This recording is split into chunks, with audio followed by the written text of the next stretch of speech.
It's the 13th of September 2021.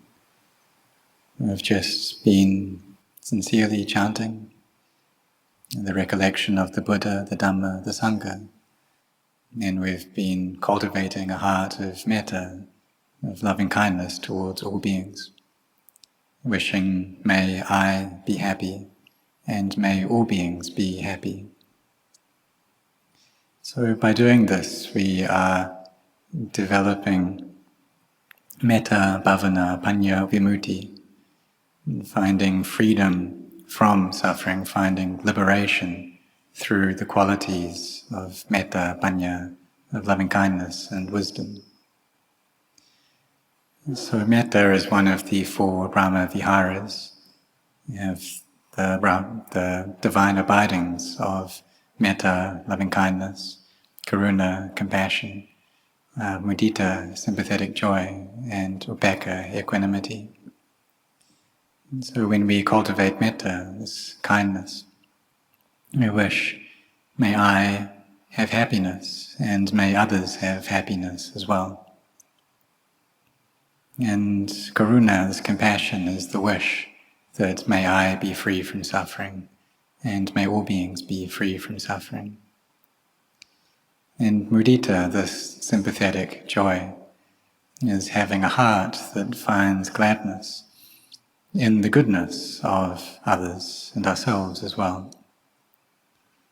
And so it rejoices in that goodness, in the success that we ourselves come across, and the success of those people that we love as well. And so when other people succeed in any way, then we have happiness for them. If they succeed in their studies, if they succeed in their work through upright means, then we rejoice in that goodness. And so if we see anyone, or we notice anyone that has goodness within them, this goodness of virtue, this goodness of generosity, then we anumodana, we rejoice in that goodness too. Or if we know of people who are really intent on developing samadhi, and collecting their minds, making their minds stable, or people who have ordained as novices or as monks, those who have ordained as mechis, or bhikkhunis, nuns, then we have gladness and we rejoice in that goodness and in their sincerity. Or for those people who have practiced already, who have good mindfulness, who have samadhi which is firmly established and have gained wisdom, then we anumodana, we find joy in their goodness too. And by finding this joy, we don't ourselves waste anything at all. And rather what we do is we put jealousy at bay. We manage to reduce the jealousy in our hearts. And it's natural that this jealousy is there, because that's just the way of the defilements. And if people gain good things, it's normal for us to want these things as well, and for there to be some jealousy that comes up. But when that happens, we're not reflecting upon cause and result. We don't think, well, why is it that they're getting these good things? We don't reflect how these things don't just appear out of midair. They don't just magically float down. But rather, they need effort. That's not how success in one's occupation or in one's study comes about. And so when people succeed in these things, they do so through their efforts. When they're studying, for example, then they really give that their best. And they focus on that study, and so they can meet with success. And that requires this sincere intention. And so in our studies, in our occupations, we need to pass through many, many obstacles in order to meet with success. And perhaps others will criticize us or look down on us. Maybe may go overseas to a country which is more developed, and they may look down on countries or people from countries which are less developed. And so we need to endure with these words, with this criticism, with people insulting us or looking down on us. And we can think that these words can turn into a power, into an energy, which can make us be even more intent on growing, on developing, on being better. But if, when we receive these words, we have thoughts of disliking, then the heart just becomes ill at ease. It gets saddened. So we should try to abandon those kinds of thoughts, because they don't give us any benefit at all. And if people criticize us, look down on us, then we should think that, well, I need to succeed now. I need to really set my heart on this. I need to put in effort. I need to endure. I need to practice. And so when we are studying, then it requires this effort, and we need to use our powers of endurance as well. And we also need to have a mind which has mindfulness and which has an all-round knowing of what's going on. A mind which is contemplating constantly. And so when we have mindfulness within our hearts, then there'll also be wisdom which comes up as well.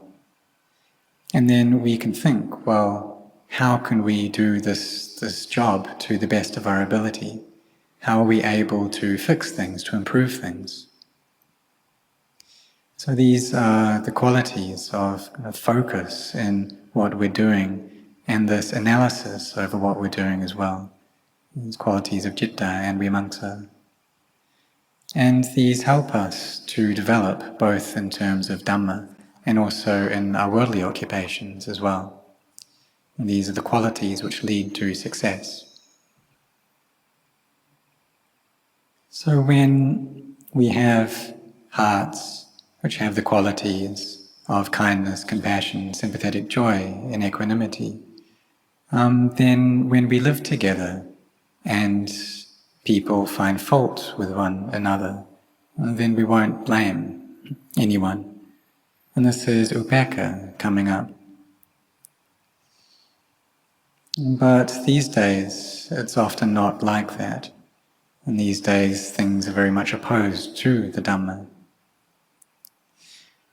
And when people have kindness for themselves, they've got love for themselves, sometimes that is excessive. And it goes to the point where they start harming other people due to the love they have for themselves. And that's just not correct.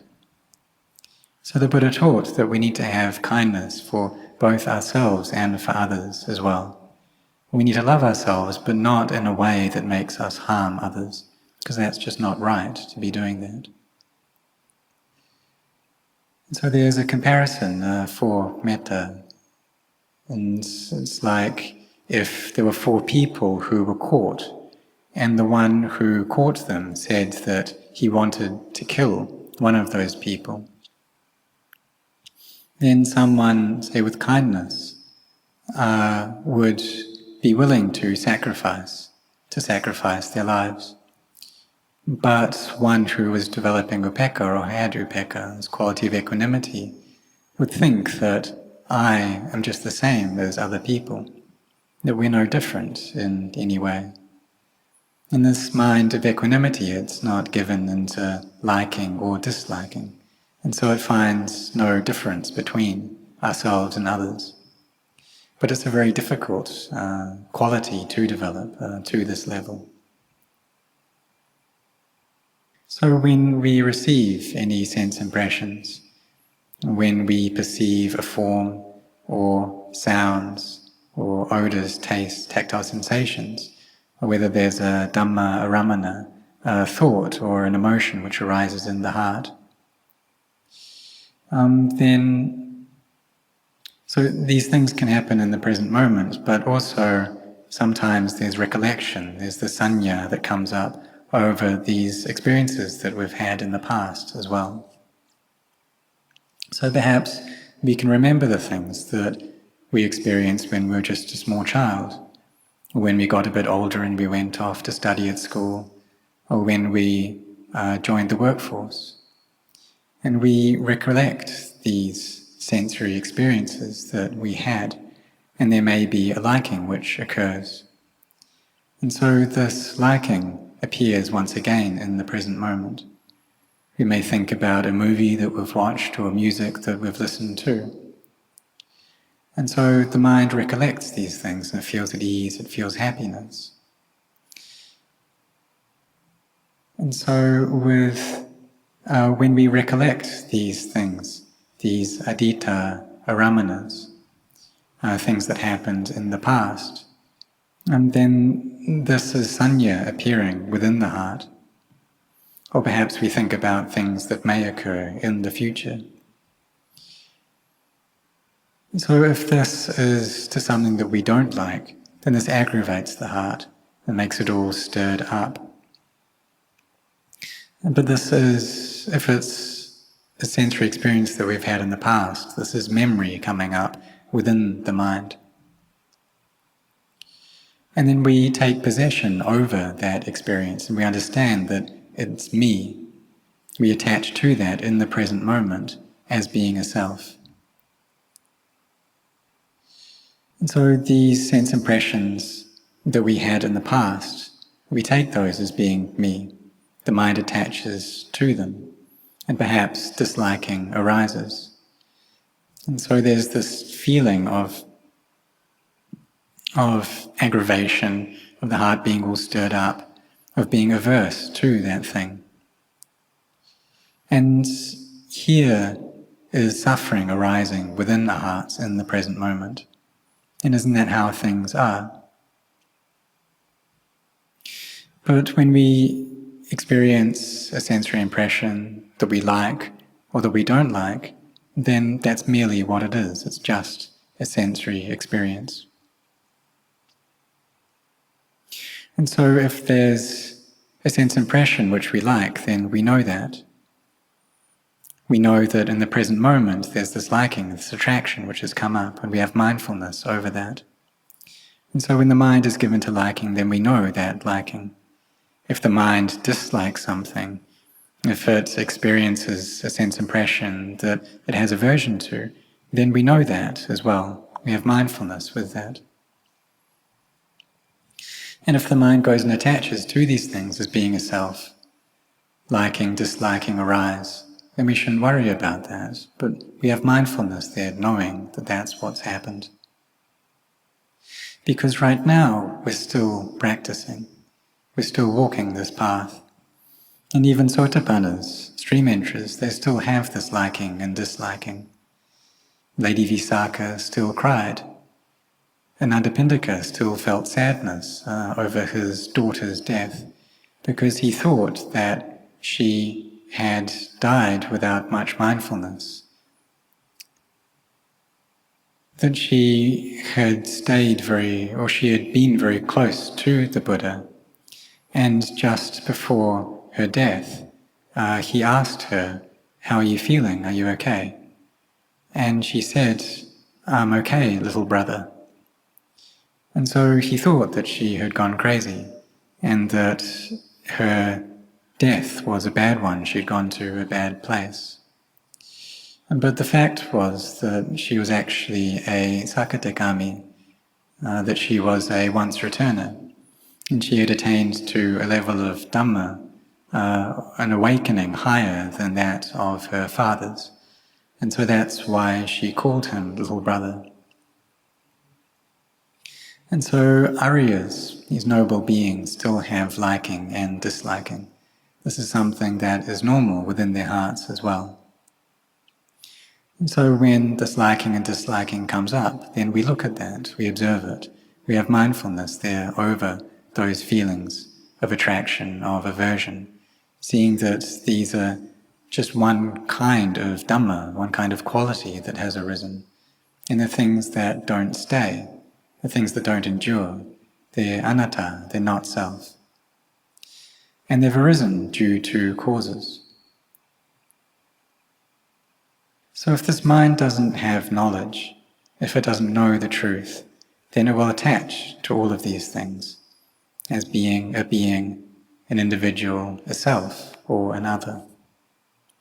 And it really, sincerely, firmly clings on to all of these things as being a self. Whether it's form or feeling or perception, mental formation, sense consciousness, these 5 khandhas. The mind clings on to these things. But the mind isn't the khandhas, and the 5 khandhas, they're not the mind. These 5 khandhas are not me, and I am not these 5 khandhas.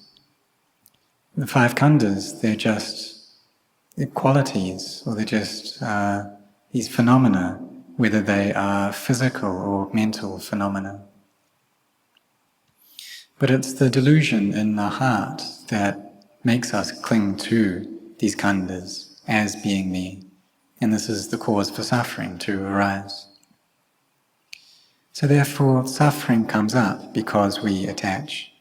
It's because of the delusion in the heart that we attach. So we need to practice. And if we don't practice, then we'll never gain knowledge. And there'll always be this ignorance there which clouds over the heart, which owns our hearts and orders our hearts about. And so we must be ones who are intent on training our minds. We need to be really sincere in this as well. We also need to endure with this too. We need to put in our efforts, we need to be cautious, we need to try.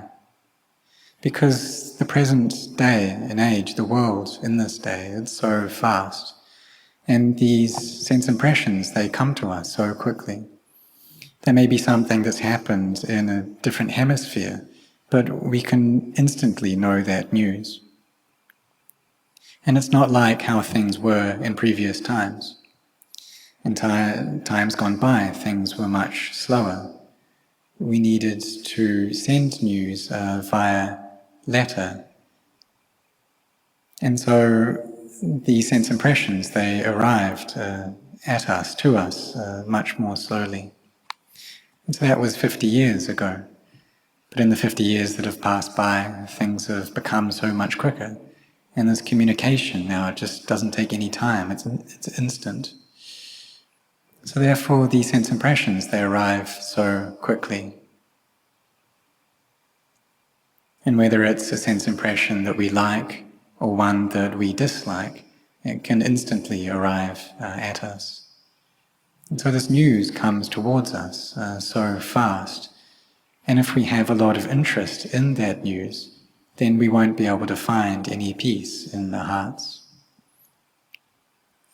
So therefore we need to know how to lay this news, this information aside, because we are ones who are seeking out peace of heart. And so we need to turn our gaze inwards and look at our own minds so that they can come to peace.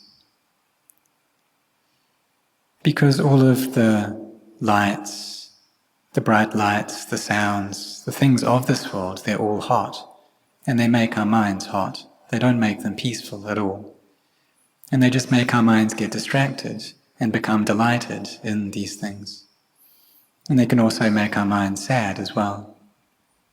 But what they can't do is make our minds bright. And isn't that right? Isn't that how it is? And so there's no light equal to the light of wisdom. And therefore all the lights that we have in nature, the light that comes from the sun, the radiance of the moon or the stars, or the brightness of lights that humans create, none of this is able to make our hearts bright or radiant. And if our minds don't have knowledge, then they'll just get darker and darker than they were before.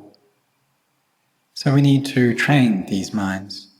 We need to train our minds so that they can find their true home. And this is how Luang Por taught.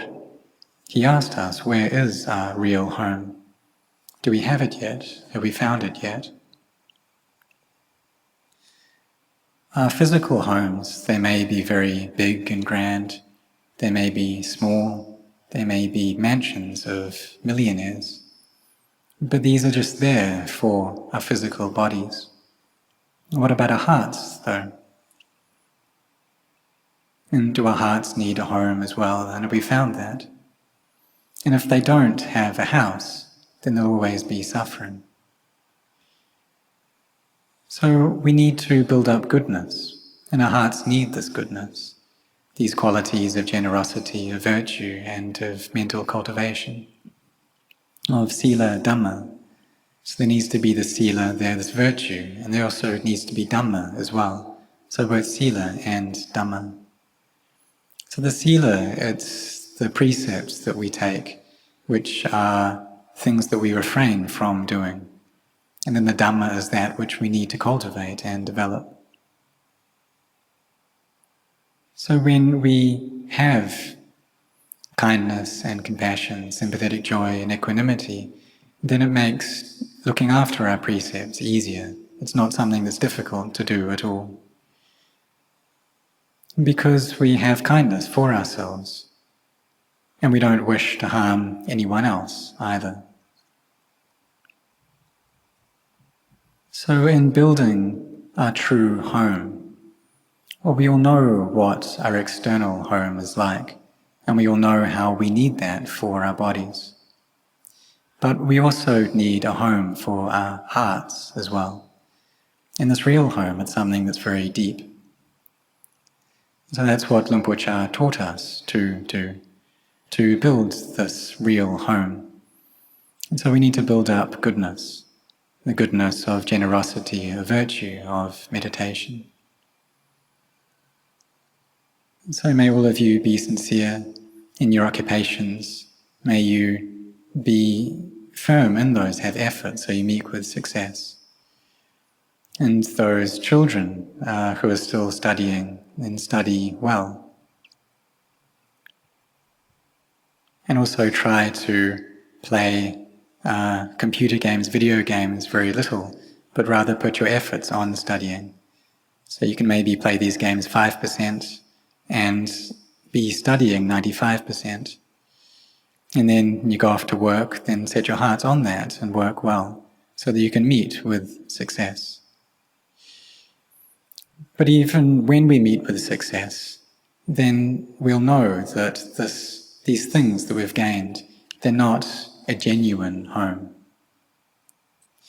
And in order to build this genuine home, we need to give it all we've got, to really train, to really cultivate our minds, to have mindfulness which knows all physical and mental things that are going on, that's up to speed with them. And through doing this, what we're doing is building this real home within our hearts. And so may all of you be sincere in this.